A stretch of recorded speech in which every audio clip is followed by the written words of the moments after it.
अस्सलामु अलैकुम वरहमतुल्लाहि वबरकातुहू। कैसे हैं आप सब? उम्मीद है कि आप सब अच्छे होंगे, खैरियत से होंगे।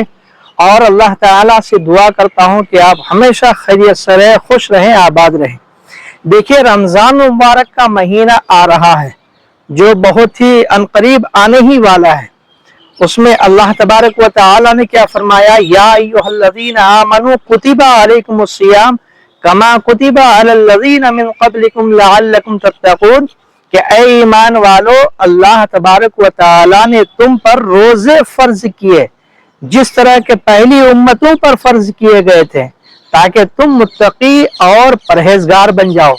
देखिए, रमजान मुबारक का महीना जो आ रहा है, ये हमारे गुनाहों को खत्म करने के लिए आ रहा है।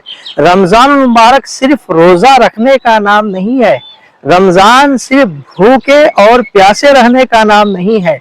रमजान का मतलब है कि इंसान अपने अंदर तकवा पैदा करे, अपने अंदर ईमानदारी पैदा करे, अपने अंदर नूर पैदा करे, अपने अंदर लोगों की हमदर्दी पैदा करे। ये रमजान मुबारक का मकसद होता है।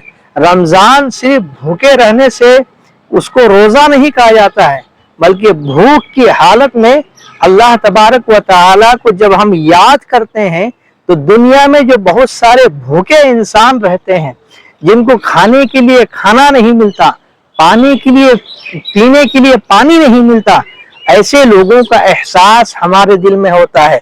उनके लिए हमारी जो है हमारे दिल में हमदर्दी पैदा होती है और हमारे अंदर तकवा पैदा होता है। रमजान सिर्फ एक रोजे का नाम नहीं है, हमारे दिलों को झंझोर देने का नाम रमजान है। रमजान सिर्फ रोजा रखने का नाम नहीं है। रमजान हमारे अंदर जो है अल्लाह तबारक व तआला की मोहब्बत और लोगों की मोहब्बत को उजागर करने का नाम रमजान है।